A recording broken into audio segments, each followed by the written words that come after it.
Welcome everybody to Real Talk. This week I'm joined by the amazing disco ball soul that is Kristie Sparksman. Thank you so much, so much for joining me here today. I really appreciate it.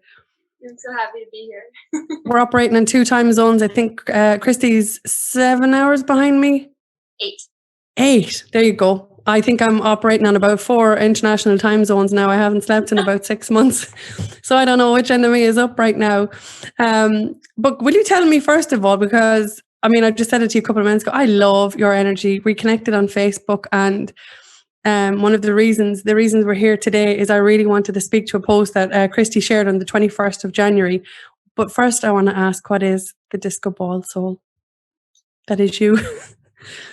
Yeah, so I was trying to stick a label to myself, as us humans tend to do, because I had gone through so many different types of journeys, like the twin flame stuff, and I'm still on it, of course. And I was like, what describes me without having like a label to it? And I realized, like, weaving in my purpose here, and also just disco music because I love it. I thought, what is a disco ball?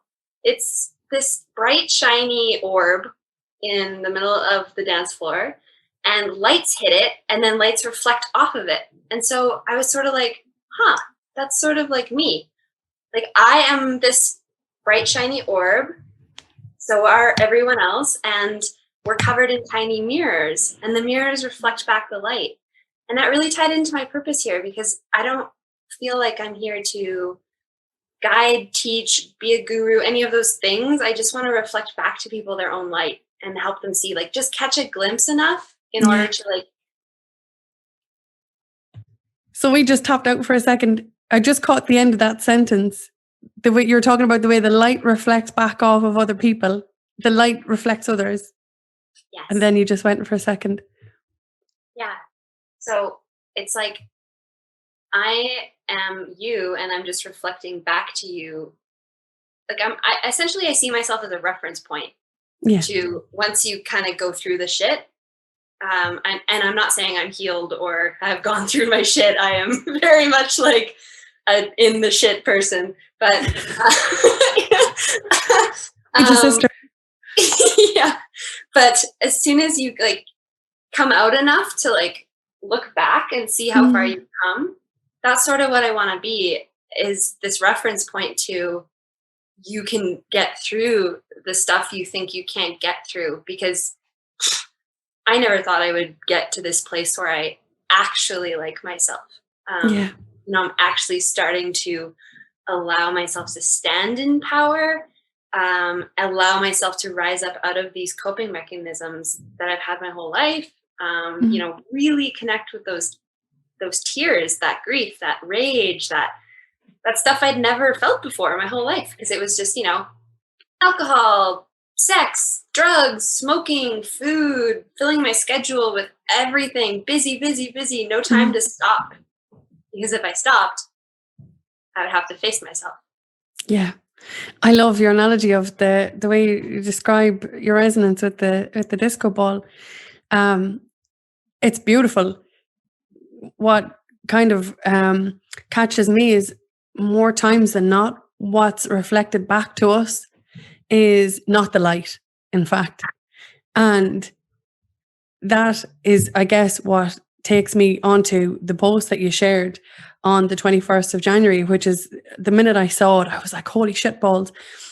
There are so many people who have gone through what you've described, or are in it. You've just acknowledged yourself. You're on a journey. You're not at a destination. A bit like myself, I just rock in sideways and show up wherever I am. And I love the way you even said, described our capacity to look back at where we're just after coming out of, and talk to that, and keep moving forward, and then look back and then talk to that. If you don't mind, I would love to read this post for anybody who's watching who hasn't seen this. Is that okay? Yeah. Of course. Epic. Right. In my best Irish accent. This is so powerful. 3 years ago, I drank 3 bottles of red wine, grabbed a bottle of expired Tylenol, and laid on my floor. I cranked up big shiny tunes too in my headphones and cradled the pills. I then took this picture, which is, you've got two pictures, a picture from then and now, because I wasn't sure if I even existed. I felt like a ghost, watching my life form outside of my body. You see the hollowness in my eyes, the red stains on my upper lip. I was so numb I couldn't cry. I wanted out. Instead, I woke a few hours later, cheek pressed into drool. The pills were untouched. I crawled into my bed. I'm not even sure I would have gone through with it. Perhaps it was just a dramatic gesture, a coy middle finger to God for my perceived abandonment. I wondered if the knockout effect from the wine had, ironically, spared my life. I called this space and time dark January. I blacked out almost every night that month, a throwback to my 2007 to 2013 season of increasingly wild blackouts, binges, drugs, smoking, spending, and sexual forays. In 2017 was my gradual, painful, beautiful spiritual awakening, the meeting of myself in another human form. When spiritual love hits your human bones, your secure, comfortable, ego-based life folds in on itself. My codependent marriage crumbled. I had no tools other than the destructive ones and was without a relationship to hide in. I was exposed. 2018, the year I self-destructed my way into sobriety. So here's to dark January and the Kristie who survived that night and the Kristie that survived all those days and nights. I finally rock bottomed into the rock bottomest bottom. I am 2 years and 6 months sober and taking a minute to really freaking honor that. The picture on the right is one I took yesterday. I can feel my soul shining through. I can see it in my eyes. I look soft. The flowing of emotions has smoothed down my sharpness. I'm returning, gradually, day by day. My home is on the inside. And here's a little note for me from me. You made it, baby. You're going to keep making it farther and farther, over and over. Start as many times as you need. Rest, feel, remember, and then get back up off that floor. Crawl at first if you need to, but never give up completely. And if you do give up completely, there's always tomorrow. Magic is yours. I love you. I've got goosebumps. I swear to God. I want to cry for myself. Whew. Isn't it awesome? Ugh. And that must be very surreal listening to somebody else read your words. Yeah, I'm really touched right now in this moment. I think you're an incredible person, like incredible. And I'd love to just, if I can, show, I don't know if you guys will see it. Look at the difference. You're beautiful in both pictures, but in so much pain in one. Oh, and thank you for sharing that with everybody. Thank you for being so brave to meet yourself. What was that like? Oh my God. It was gradual.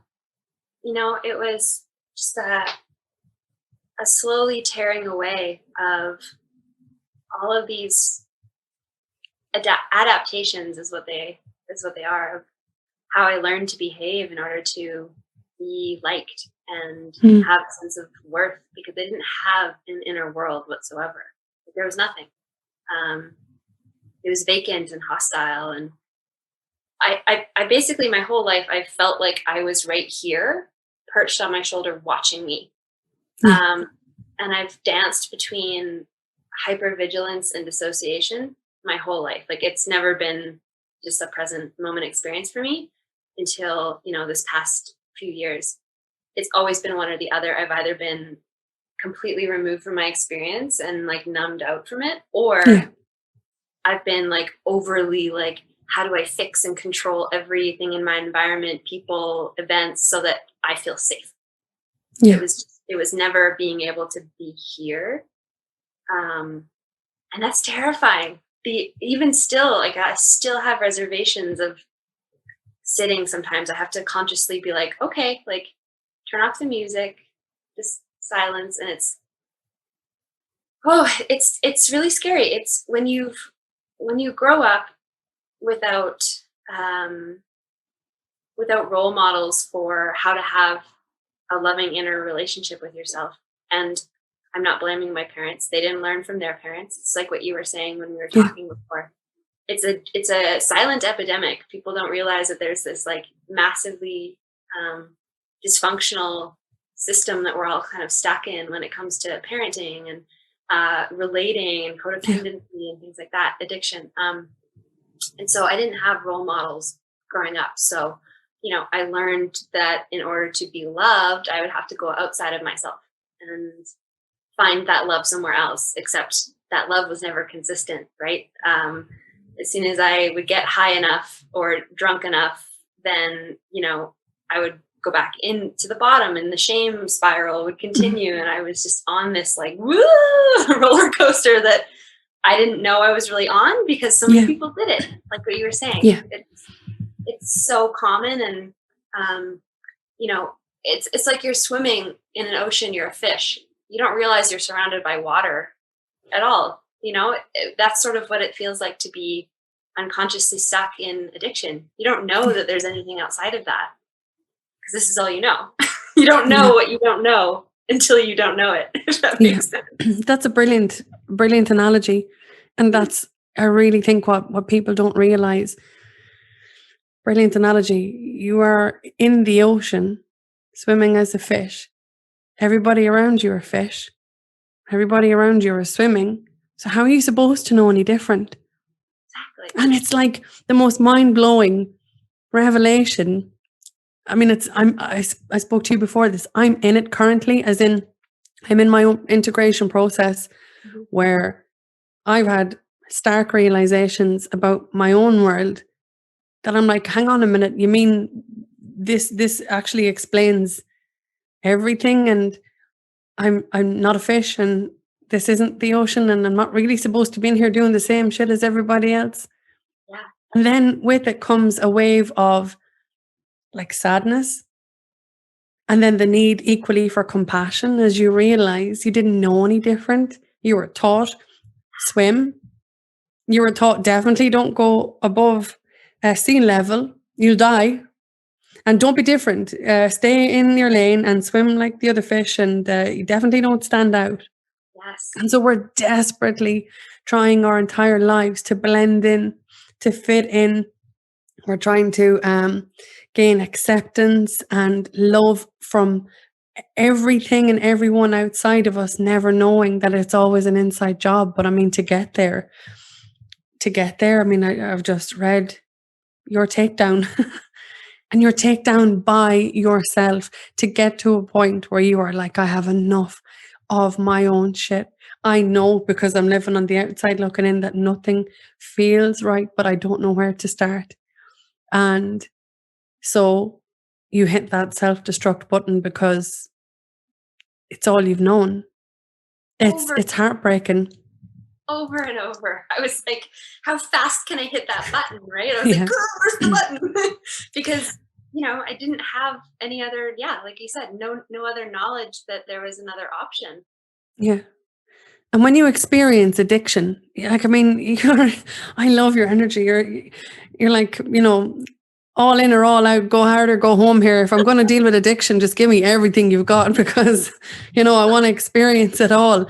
So I'm loving the fact that you're sharing this conversation with people, and it's going to fall on the most perfect ears who needs to hear this. You really chose to experience the lack of connection with everything outside of you. You're talking about alcohol, drugs, sex, shopping. You were never aware, ever, that anything was wrong. No, because they all did it. The adults in my life, the society, the movies, the teachers, like everyone just does this stuff. Drinking alcohol is so normalized. You can drink alcohol at the shopping mall now. Like you can. Where can you go and not access alcohol is like a bigger question. It's like I recently had this this person sent I was on some mailing list for like learning about alcohol or something like that from so long ago. I didn't realize I was still on the list. And someone sent me this questionnaire to fill out about drinking and children, like teens or something like that. And in it, they asked all these questions with answers that were already plugged in. And it was like, how can we go about making alcohol less accessible to teens? And it was like, options were like raise the prices, move the location of alcohol, liquor stores, change the legal drinking age, like all of these like very surface fixes. And I wrote, I was feeling particularly snarky this day.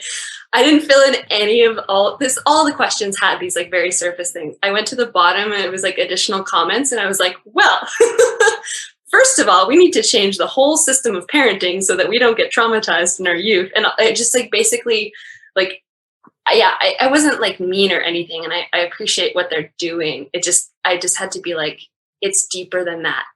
Yeah. Changing the price of something isn't going to make somebody not do it. Like, you know, like I remember being so drunk that I was like willing to pay, I don't know, it was like $200 for like a few little bits of drugs one time. Like that, like when you need to have your pain quelled, you're going to pay whatever. It doesn't matter if you move the location of a liquor store. It doesn't matter if you change the legal drinking age. If people are in pain and they don't have functional tools to self-soothe, they're going to find any way they can to shove that pain down. Yeah. Like I wrote a list of all of the addictions I had a few months back, maybe like 5 months back, to just really get into it. At one point I had an addictive relationship to 15 different things. Like, and it's not, addiction isn't the substance necessarily, it's the relationship you have to the substance. So like, yeah. I was using 15 different things as a way to shut myself down. And yeah. These are all very common things, TV, movies, Netflix, smoking, drugs, alcohol, shopping, spending money so I could be in control, filling up all of my time, helping other people was an addiction. Like I was like constantly like, how can I self-sacrifice myself? Like, how can you want the shirt off my back? Okay, sounds good. Quite literally. Ah! Yeah, and all intertwined with shame. Oh my God, yeah. It's like, for me, the shame is like the one thing that intertwines all, that keeps you bound to your pain. You described it beautifully. What we're all trying to do at some point is anesthetize ourselves to the point of not feeling, and we will do anything that we can to make sure that we don't feel. And it's so heartbreaking because, I love what you said. It's not why the addiction, why the pain, and it's never addressed. It's never addressed. And do you know what else pisses me off is when somebody who's really deep in addiction, who's aware enough to try and build awareness on it, it's not always accepted. I watched a podcast recently and there was this guy on it and he wanted serious help with addiction. He had webbed and weaved in and out of it for 10 years. And this is a pretty famous podcaster who's interviewing him, and I really love listening to him, but it pissed me off. Actually, it was only yesterday, believe it or not. And this guy was sharing how a memory as a kid that had kind of 3 different experiences within the one experience was and he was aware that it was at the root cause of his stuff. He had worked his way back to this specific pain point, and was able to describe it. But he was able to witness the patterns repeat in his life every time he was in a specific scenario that he was severely embarrassed in front of his kids. I think he dressed up, was invited to a party, like a fancy dress party. Kids were taking the piss, as they do. They told this guy to show up in fancy dress. He was the only one who did. And he was completely ridiculed when he went in front of everybody. And then the girl who had invited him to the party was like his crush. He loved the shit out of her. And then she laughed into his face, completely, embarrassed him in front of everyone. And then this other guy turned around and said something to him like imagine having this said to you as a kid, and it happens. I mean, it happens. He said something like, "You're just a joke. Why don't you just go and kill yourself?" And this memory, this core memory embedded in this guy. So he spends his entire life thinking he's not worth shit. He's an embarrassment. Anything that he puts his hand to, he can never get right because of this. And he should really just go and kill himself. And he tried. And then it pissed me off, to go back to the point with his podcast, turning around and he goes, just so you used this as the reason why you defaulted into addiction every time. And I'm going, oh my God, I don't know your pain. I don't know what you've lived. I don't know what you've been through. I know what I've been through. And the next person only knows what they have been through. And I was saying to you, I shared it in a post yesterday about it. The inner work is where it's the real need to go deep with our own stuff. Going back to what we shared at the beginning with regards to your post, you reckon that 2018 was your year of self-destruct. What did you mean by that? What self-destructed, as in your world, what did you self-sabotage on to take you to that point? Yeah, gosh, wow. That's, I just want to quickly speak to what you just said. I just had a really amazing visual come in of the guy you're talking about. It's sort of like it's like a pot and there's soil in the pot. And the soil is all of the childhood experiences. Mm-hmm. And our adult experiences basically spring up like roots and like flowers out of this experience. So if the soil is off, like if it's tainted with painful memories, the experiences growing out of it are going to be shit. They're all distorted. Yeah, absolutely. So he, in the interview, he turned around and he said, to be fair to him, he didn't let himself be railroaded at that point, and he could have been, because in essence, what's happening is his stuff's being hit again. Yeah, his capacity to show up and straighten up and speak for himself. It takes a lot of balls to speak up about any of this stuff. Oh, and he turned around and he explained. He goes, you will do whatever. He says, when you say, I'm not going to use again, I'm not going to drink again, I'm not going to do whatever it is, he says, you really, really mean it, because you want better for yourself. But if you're put in a position where your stuff is really hit, you will do anything to stop that from amplifying. And he said, the one hit of whatever it is you're addicted to, in this case, he said, will feel like 1,000.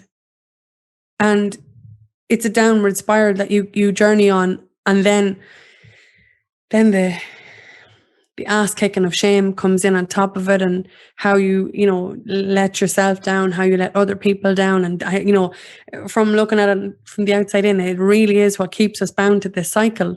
Mm-hmm. Because then we believe the things that we have told ourselves our entire lives. You're not worth shit. Go kill yourself. You're an embarrassment. Nothing you put your hand to will ever come to fruition. Mm-hmm. And then because we're so invested in these thoughts, beliefs, feelings, emotions, experiences, life goes, here's another one.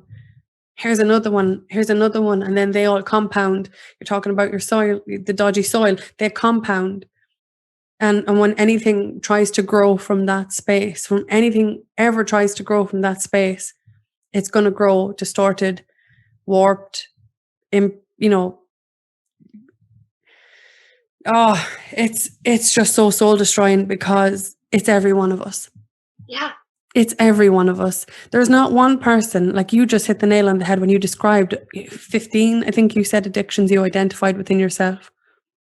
I challenge every single person watching this right now, write down what is it that occupies your time.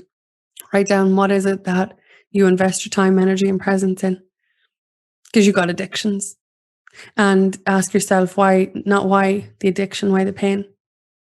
And for this is just for me, having experienced, many of the things that you talked about there. I was always just looking for connection, and it was the connection with myself. But I always looked for, I love there's a saying, and I used to associate it with myself. I looked for forever in temporary people and temporary things. I love that. And the only person who I repeatedly hurt in the end was myself. What just amazes me, and like I said, I'm in it still, is I didn't realize myself until I'm doing my own processes, and I'm unraveling parts of my own journey, parts of my own story that were so normal to me. It's scary. Accept it as the norm. And there is absolutely nothing normal with any of the things that we use to anesthetize ourselves. Nothing. No. But nobody wants to deal with the why. And you know what, as well, sometimes we don't. That night that you described there, I mean, that was your turning point.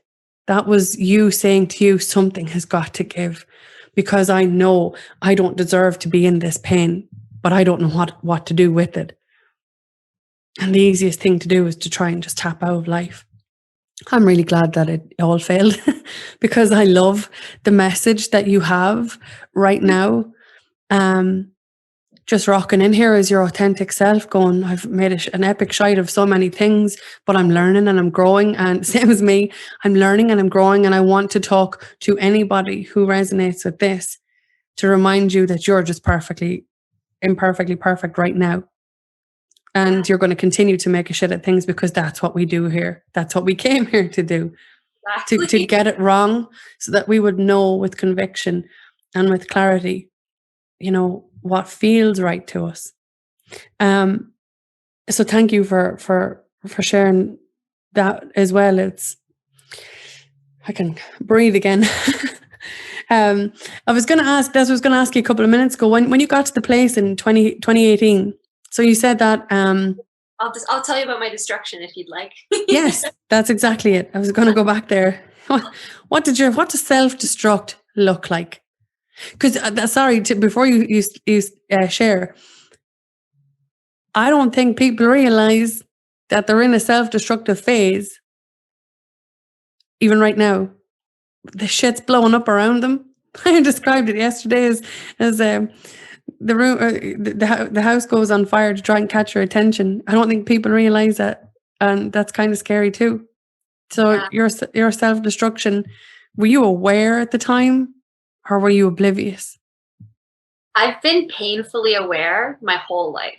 Mm-hmm. Like I said, that person here watching me was so hypervigilant. But then the other half of me was dissociated. So an example would be, I would get blackout drunk, pick up some guy at a bar, and go home with him because I had such a massive abandonment wound that I just needed someone to be next to me, and sex anesthetized me. So I would be dissociated enough to just be like, yeah, whatever, no problem, but painfully aware that I was doing it.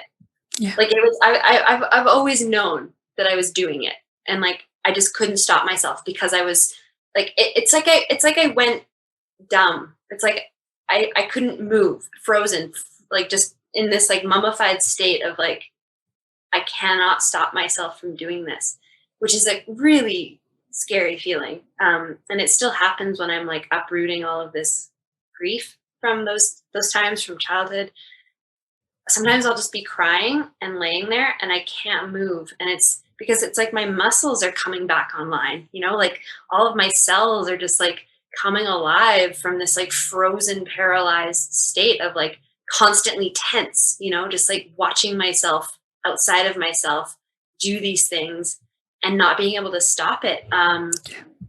Boy, is that hard, especially because like when it comes to relationships. So my self-destruct looked like this. I had left my marriage to be with my twin flame. Like we had gone through this thing. Our lives both imploded, and we had planned to run off together in the sunset. But I didn't really know that this was like a spiritual awakening process, really, until I was in it. And then so we kind of went our separate ways in order to deal with both of our stuff. But I couldn't handle it, and I started sleeping with other people. And it's not because I was I didn't love him or want to be with him. And this has been a pattern my whole life. Like as soon as I would be close to a guy, I would be looking for the exit as quick as I could, while at the same time clinging to him for dear life. One foot out the door in every relationship, either cheating or emotionally cheating, because I could not attach to someone because I was afraid they'd leave. This is all from childhood. My mom and dad both left me, and I was very deeply neglected, abused by a step parent. And there's just a lot of I had no trust, essentially zero trust. And I needed someone to kind of fill that hole for me, metaphorically and actually. I say that whenever I say fill the hole, it just makes me laugh. It's true. Keeping it real. It's real. But it's the truth, yeah. That's how you feel. Exactly. So I had been writing in my journal pretty much every day for the last that year, 2017, I had been writing okay, I really need to quit drinking. I really need to, and I couldn't do it until 2018, but I just kept writing it every day. I was I really I know this is bad. Or I would go 2 days without it, and I'd be oh my God, I'm doing it. And then it would just crash down, and so it just basically was this tumbling of I did drugs and I hadn't done drugs in a few years, and it just sort of snowballed. It was me grasping on, being I know the end is coming, right? So I just started doing as much as I could, just consuming, filling, whatever it was, until I was at a beer festival, and I was drinking this beer, and I was just I can't live like this anymore. Even though I had really rock bottomed in January, that post, I essentially maintained the rock bottom until it was at this breaking point. It was a day drinking experience, which I had many of in my life. I got home at 4 p.m. I threw up. I smoked cigarettes, and I was just sitting there is this really helping me? And it kind of just came to a head.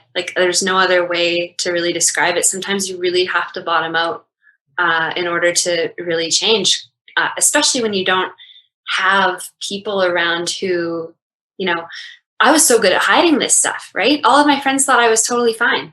Not one was oh, I'm really concerned with you. My family sort of staged an intervention when I was 21 or so, because my brother, who was my roommate at the time, walked in on me just drinking bourbon straight from the bottle, and was really concerned about that. But they didn't really follow up. They just sort of were you need to go to AA. And I was okay. So I went to one, and I was this isn't really me. And I left it, and then got sneakier, I would have wine in coffee mugs and things. I got better at hiding it because of that shame. Like you said, John Bradshaw calls shame the master emotion, which I totally was oh yes. 'Cause it covers everything. It's like a slime. It's you can't crawl your way out, because you're I don't deserve to crawl my way out. I deserve to be down in this shit, drinking and pushing everyone I love away and pretending everything is fine. Yeah. That my self-destruct was basically cheating on the person I love the most. And then being holy shit, I have a real problem. A real problem. Yeah. But it wasn't, it's not my fault. It is absolutely my responsibility. I'm not saying I'm not to blame, but it wasn't my fault. And being able to hold those two consciousnesses in one is so important. allowing ourselves to be victimized by what happened to us, and also knowing, there's a greater plan to it all, and that, in order to get to this place where I can hold space for others and be, the disco ball soul of, shining back out, I had to go through all that shit. Yeah. And so I'm really grateful for it, even though it, has cost me so many things. I don't think those things I didn't need, and now I'm okay. And I trust that the things that I need will come to me again, if that makes sense. Perfect sense. Thank you. And just to clarify, the day you came home from the festival was the day that you took, or that you passed out, that you were going to take the pills. Oh no, sorry. That January post that I had made was basically that was like a rock bottom in terms of like, I'm going to off myself. I just didn't want to be there anymore. Yeah. But it took until June of that year to actually stop drinking. But it was more like painfully aware. Like I was like, okay, like I've been writing about quitting for so long that I'm aware of it now. And then this June day happened, and I got home at 4 p.m., was wasted, threw up, smoked cigarettes, and just sat there and was like, okay, I'm done. Like it was just like this like profound realization that I was done. And then I woke up the next day at June 4th, and I haven't touched it since. And I think a lot of this is where AA sort of, I think, fails in some ways. It's a beautiful program. I'm not bashing it whatsoever. I just think it takes you to one place. But then there's this whole other realm of place you also need to go, which is healing the reason why you were drinking in the first place. Yeah. I'm glad AA exists because it gets people in touch with that higher power. And like I sent out mass apologies to people along those 12 steps. I sort of just like put myself through the 12 steps in the last, few years. And until you actually release the reasons why and dig around for the reasons why you were drinking like that or smoking like that or spending like that in the first place, you're just going to fill the hole with something else. Like that's why I see so many people talk about, they're in AA, but now they drink more coffee, or now they drink or smoke cigarettes a lot because they're just finding another thing to fill that hole. Yeah. Instead of going into their wounds and excavating. And like, I don't blame them. It's fucking painful and terrifying to be like, oh, now I have to sort out, all the ways I felt totally abandoned by my parents. Great. Like no one wakes up and is like, can't wait to do this today. But you woke up that morning with the knowing, I'm done. This is done. And haven't relapsed since. Congratulations to you, because it's a day by day, moment by moment thing. I'd imagine. I would love to just bounce back to something you said a couple of minutes ago, which was, you hit the nail on the head for me. And you said, it wasn't my fault. The things I experienced in my life, it wasn't my fault, but it is my responsibility. And I think so many people, when they are in the shit of the shit pit of their words, they'll use it as an excuse, so they don't have to face what it was that you actually went through. Can I ask you, how did you decipher between the two? The awareness of what happened to you was not it wasn't your fault, because I think that's huge. There are many people who go through things that you've experienced, and the easiest thing, they can absorb it. They can really absorb it. And that's another thing that keeps them in that loop. Again, bound by shame. Even we're talking about abuse, and it must have been me. It must have been my fault. Like, it's so warped when you look back from a clear place. But when you're in something like that, you can't see that. You can't. Oh my God, it's heartbreaking. It is so heartbreaking. Because so many people experience this all the time. Do you think it's only possible to get the ability to discern between the two? It wasn't my fault, but it is my responsibility, when you make the commitment to yourself to choose sobriety, to get clear within yourself? Or do you think that's possible when you're in it, in your opinion? Well, I think for me, getting to that place of, okay, so it wasn't my fault that this all happened to me, was when I came in contact with my emotions. When I got to honor my rage and terror and grief, that's when I started realizing that I was just a kid and I could not have done it any other way. I was just a kid. The adults in my life were responsible to take care of me, and they didn't. And again, this isn't a blaming, because they didn't get it from their parents, who didn't get it from their parents. It's a generational thing that's passed down. And like what your post, I love what you said, it stops with me. It does. Yeah. Like, I'm like the cycle breaker of my family. I feel like I'm not willing to continue to perpetuate these patterns. That's a whole other thing. Anyways, it wasn't until I got in touch with those feelings, like the actual sinking into the like neglect and the abandonment and the betrayal. Like, for me, I had to connect with those emotions. Otherwise, I would continue to blame myself and be like, what the fuck is wrong with me? How did I do this? How did I get here? I was such a good liar. Like, I was a master manipulator. Because I learned very on from an abusive step-parent that telling the truth was not okay. Like, when you told the truth, you got in trouble. So I learned to lie. And that just continued, like my hypervigilance, I needed to control. So I would lie to, and some of them were huge. Some of them were small, little manipulations, but I needed to be in control. And in control means pushing down emotions. But because emotions are such a watery thing, you can't control them, right? They just flow. And so that's terrifying. Erratic, for sure. Yeah. So I wasn't, when I was in addiction, and I still have like little moments of compulsions, like they come up. I'm not like I wouldn't say fully healed. I have no desire to drink or smoke or fuck everyone. It's not like that. It's these little compulsions come up and I'm like, oh, I should buy a new shirt or something. And I'm like, I don't need to. I'm just like, you're able to witness it. Yeah. I'm witnessing it. And I'm like, oh, that's okay. I don't need a shirt. Yeah. And it's sort of like, okay. But that's compassion in motion by the sounds of it. Yeah. That's Can I ask, how did you get in touch with your emotions? There's the big question. How did you do it?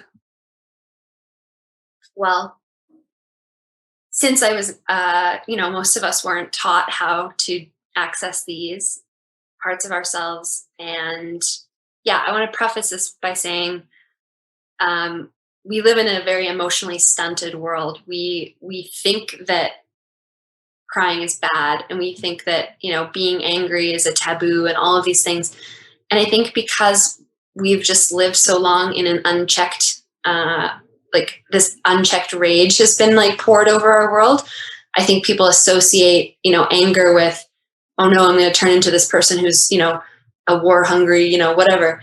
We don't see the benefit of honoring those emotions. And it's, again, not our fault, because we don't have very many examples of it and we weren't taught this. But so I didn't have access to emotions. Like I didn't know how to do these things. Sure, I could like tear up at like a cute ad for adopting a puppy, but I wasn't in touch with rage or, betrayal or terror. Like I just was so numb and anesthetized that those things didn't exist. So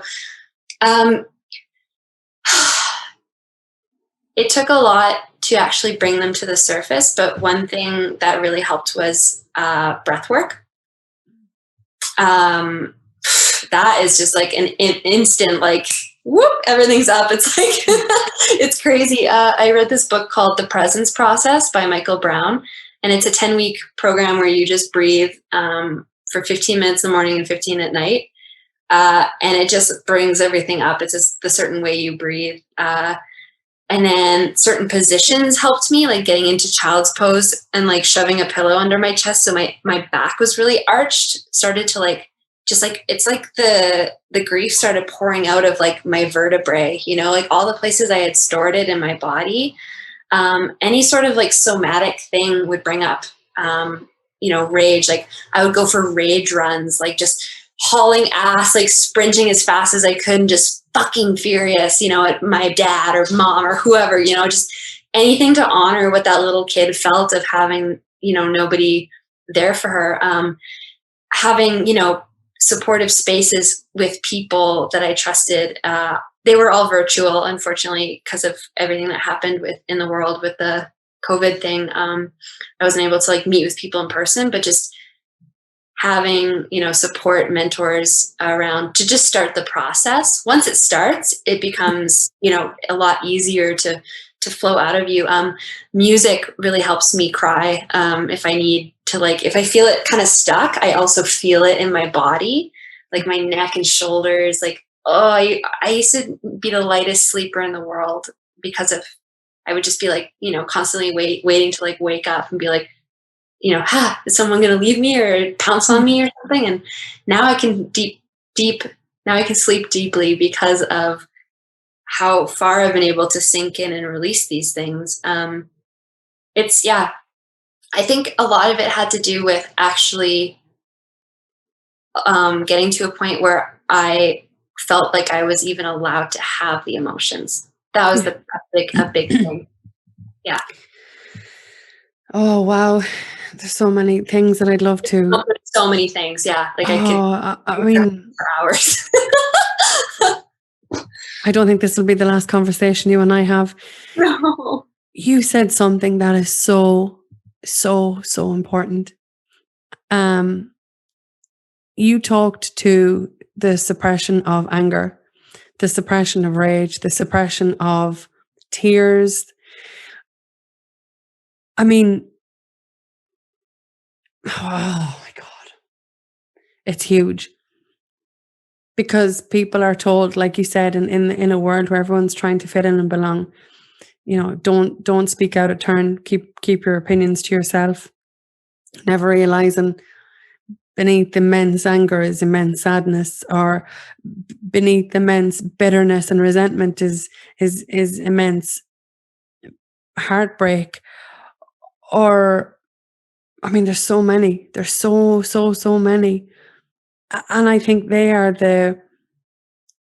just as lethal in close succession to shame. Yeah. Because the world is so fucking distorted. It's so warped.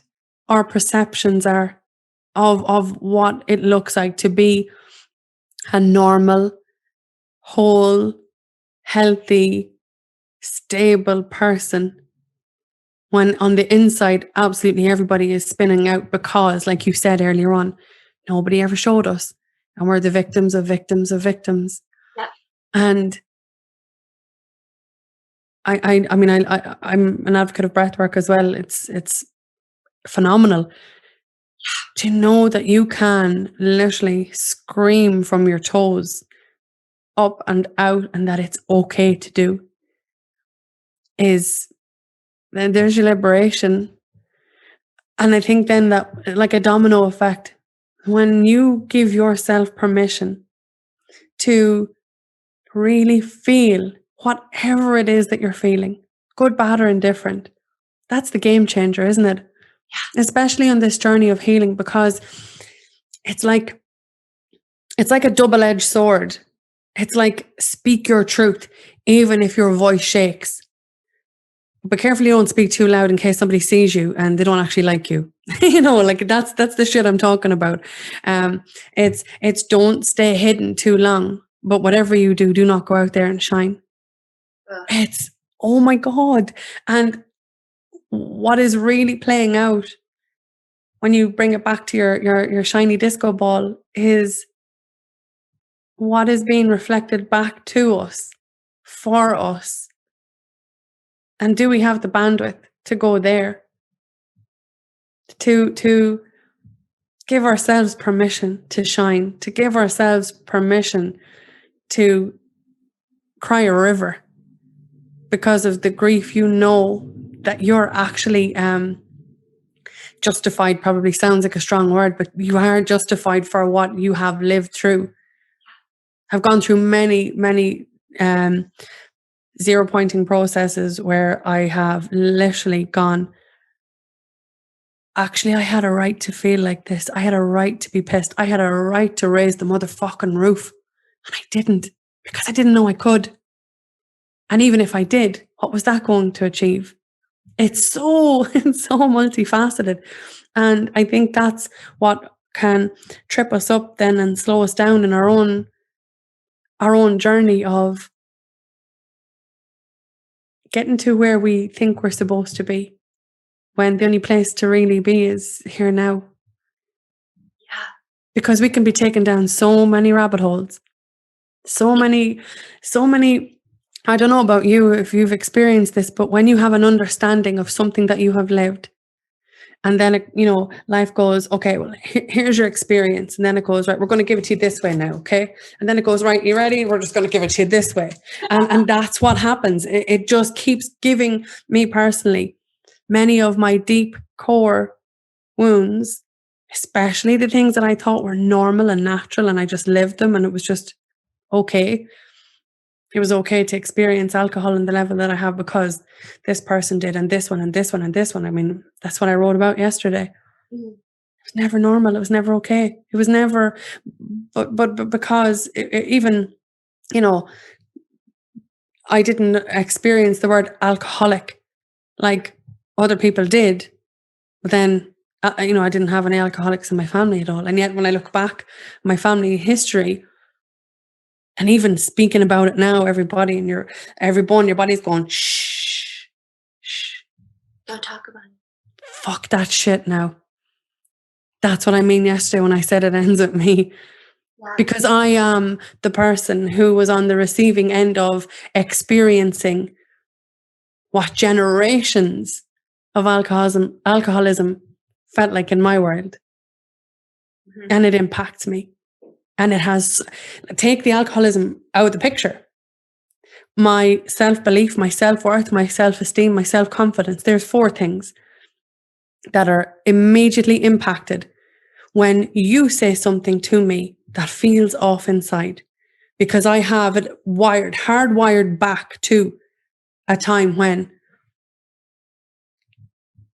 and if you asked me to put those puzzle pieces together, not in a million years if I hadn't done my own inner work.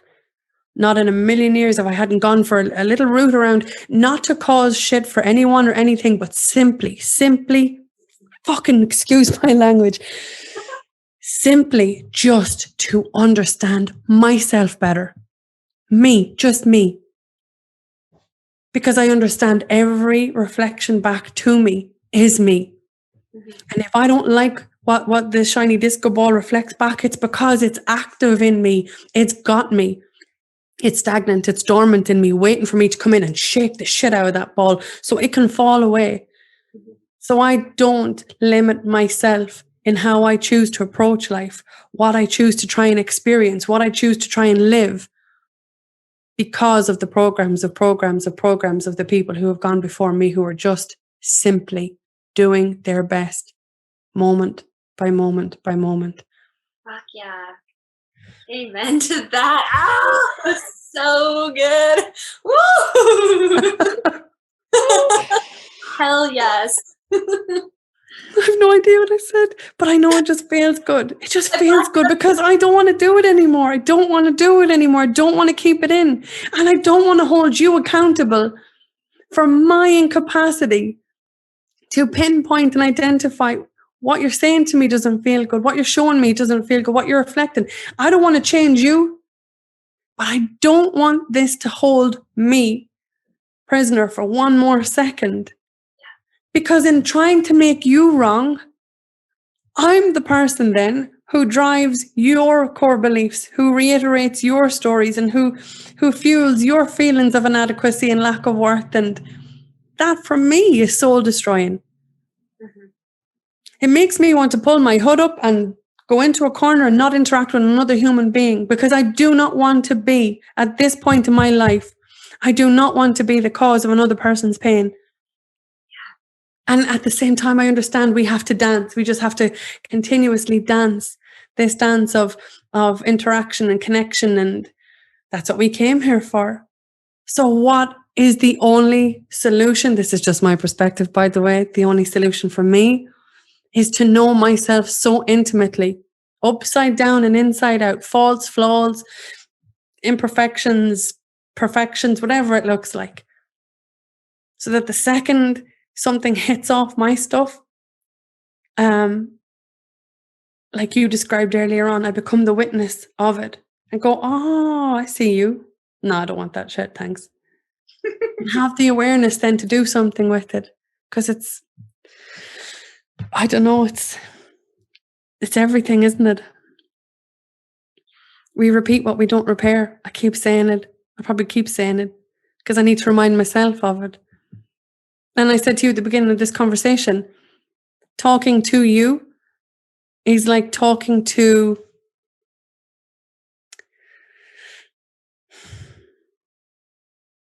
like it kills me even, like it's like talking to the version who did get their shit together, who did choose to be the change. And so the timing of this conversation is so impeccable that I'm even in awe of how this universe works. Because by talking to you, I know that it exists. I know that it's possible. I know that it's a reality. And that if I can come undone from my shit and you can come undone from your shit, look at the magic then that's created in the space in between. And by you being brave enough to share your heart then with anybody watching this right now, means they get permission to do the same. Yeah. And that's everything, isn't it? So that we don't stay in this shitty, cyclical crap pattern of, I'm going to stop swearing now. Don't.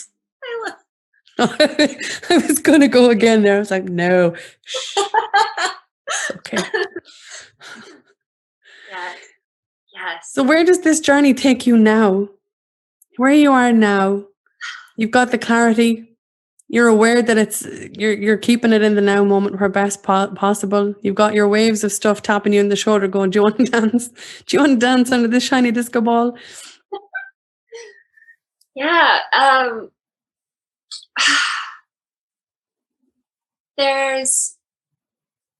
For me right now, I'm sort of in a practice mode of practicing interrelating with people, like having friendships with people, women and men, like my whole life. As soon as they get close, I push them away. And I really want to be seen now. You know, I'm not scared to be seen anymore. Of course, I still have my moments, and you know, I get so nervous before posting something. I'm like, oh shit, you know. But I think that part of it is like excitement as well.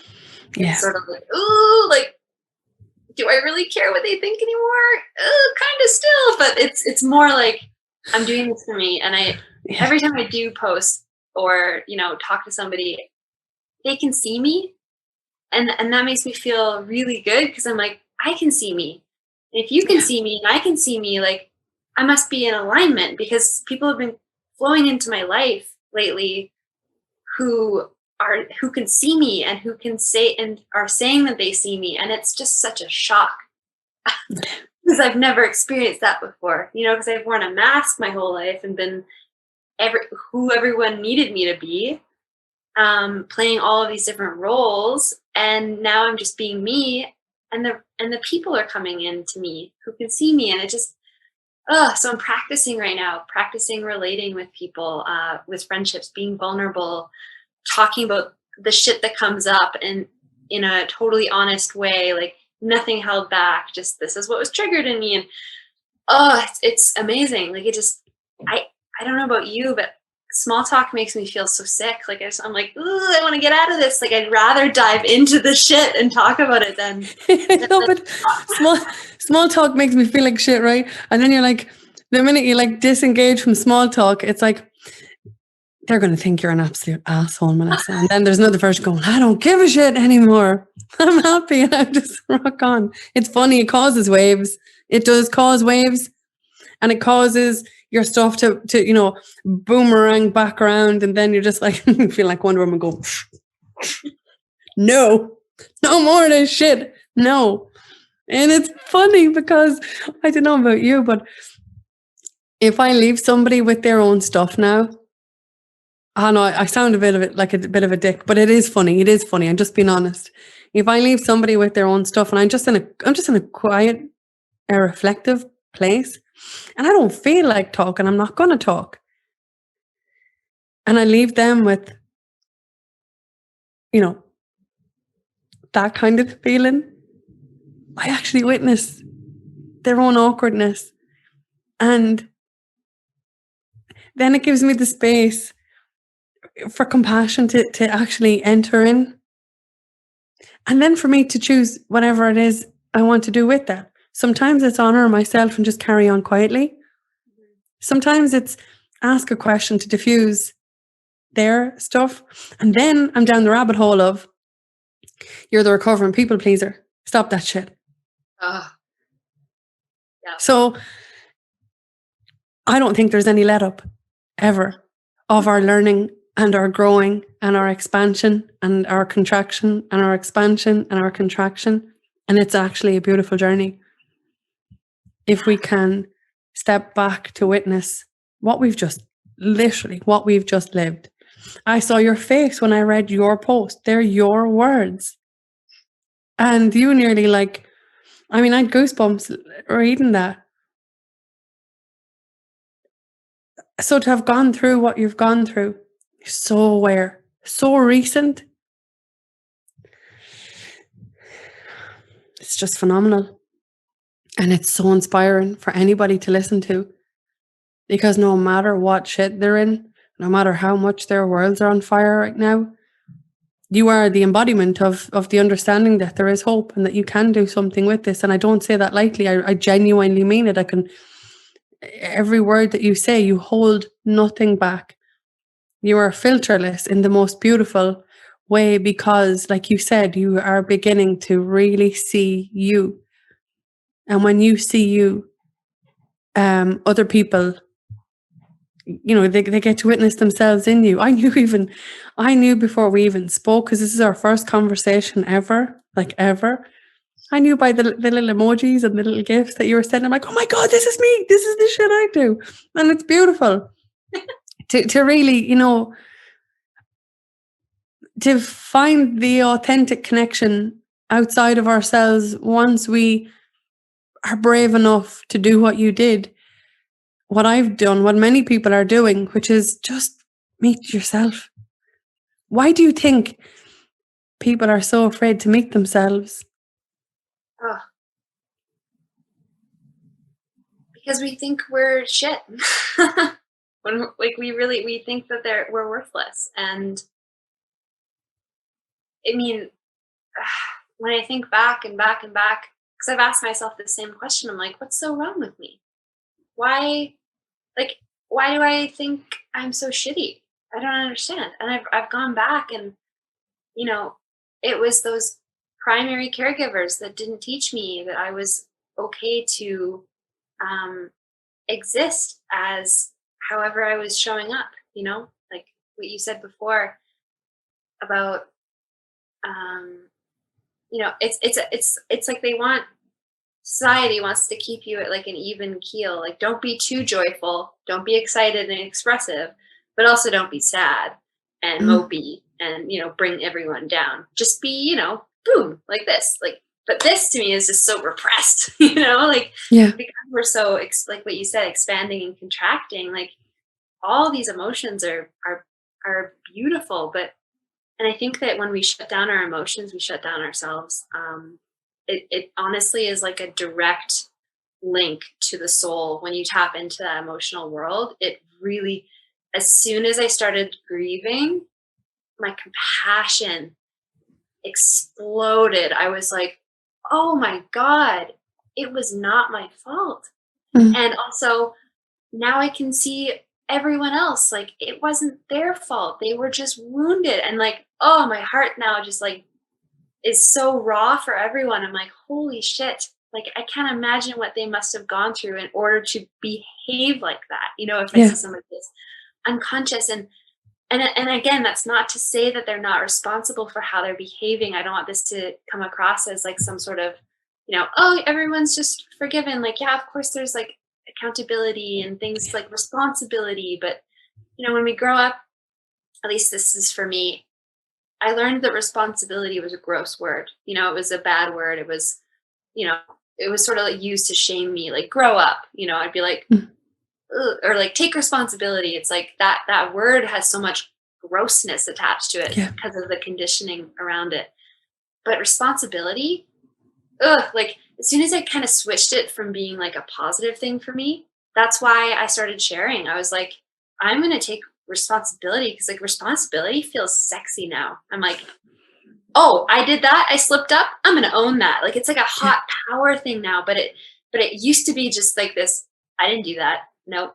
I'm not, whatever, you know, just like a shut down version because of the lack of connected to like my emotions, my rage, my terror, the grief that I feel and have felt for my whole life that I never got to express because adults would say, don't cry, big girls don't cry, little boys are tough and strong, you know, all of that conditioning just shuts us the fuck down. And when we're shut down, that's all we know. We don't know that there is a whole other world that opens up once we access our emotional sensitive places. Like, it's like you're taking off your glasses and you're like, I can see the world now.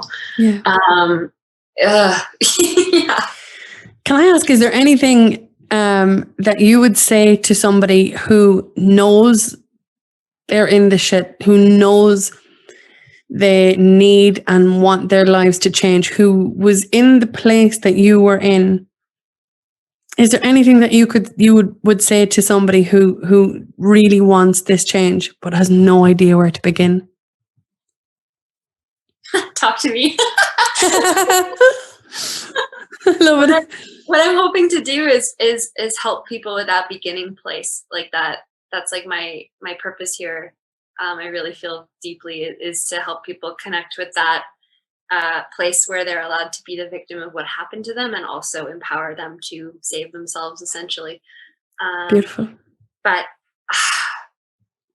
it's like what I wrote at the end of that post. Like, it's okay to give up completely, but just start again tomorrow. And like, it gets really shit before it gets better. And sometimes I think a lot of people tend to give up when it gets really shit and just be like, well, this isn't fucking working. And they, you know, bank left or bank right. But stay in the shit because honestly, it gets better. It gets better. The shit lessens. It, you know, it breaks apart. It becomes, you can see clarity shines down on you the more that you connect inward. And again, there's so much I could say to this because it isn't just as easy as like, oh yeah, just go inward. When I first like started hearing this stuff, I was pissed. I was like, what the hell do you mean? Like, go inward? I don't know what that means. I didn't have an inner world. I'm like, okay, I'm in. Like, what? You know, it's like, what now? Like, I didn't know what the hell to do. Like, I didn't know how to connect with source, and I didn't know how to connect with like, you know, grounding myself into this experience in the present moment. Like, I didn't know what the hell to do. So all these things came off as like just these like sugary platitudes, and I hated them. I was like, think positively. What the hell is that? You know, like I didn't. Anyways, that's a whole other rant I could go over. That's our next conversation right there. Yeah. Just keep going, but keep going doesn't mean keep taking action. Keep going also means lay down and rest. Yeah. Just keep going, as in, I mean, hell, give up a few times too. And because I've given up many times. Like, there's a few days ago there where I thought I had, you know, passed over a hurdle, and I was like, yeah, I've made it, you know. Obviously it's a journey, but I was like, yeah, I've done it. And then I was like, why am I here? Like, why the fuck am I here? Like, it doesn't make any sense. And I was like, is this just my life now? Just torrents of pain? But then I was like, no, it gets better. And by better, I mean, it gets brighter and brighter. Because I don't like labeling the like emotions as bad or good. I think dark and light is a much more it makes more sense to, you know, just frequency itself, lighter and darker. Dark emotions as in the ones we keep hidden away. Sort of feel everything, so what I heard you say.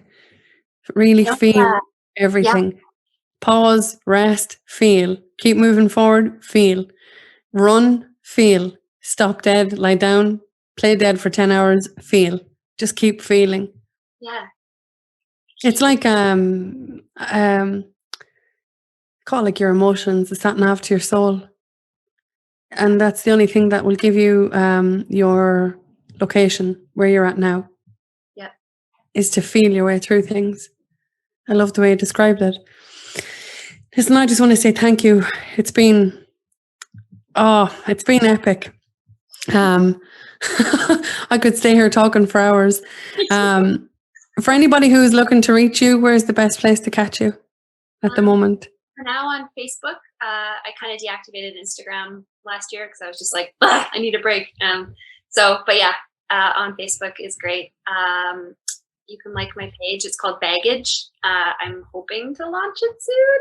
I keep saying that, but life has different directions it wants to take me, but it will be coming soon. And it is about basically all that we've talked about is reconnecting, finding your center, the emotional world, conditions and programs and undoing those. So yeah. Brilliant. Stay on it. The world needs it. It definitely needs it right now because our worlds are on fire. So yeah. We will we can pop a comment in the link below after the live for your page so people can follow you there. And until next time, thank you so much for this. It's just been everything. It's just I loved every second of this. So thank you from the bottom of my heart. So did I. Thank you. Until next time, and thanks to everybody watching. Take care. Bye.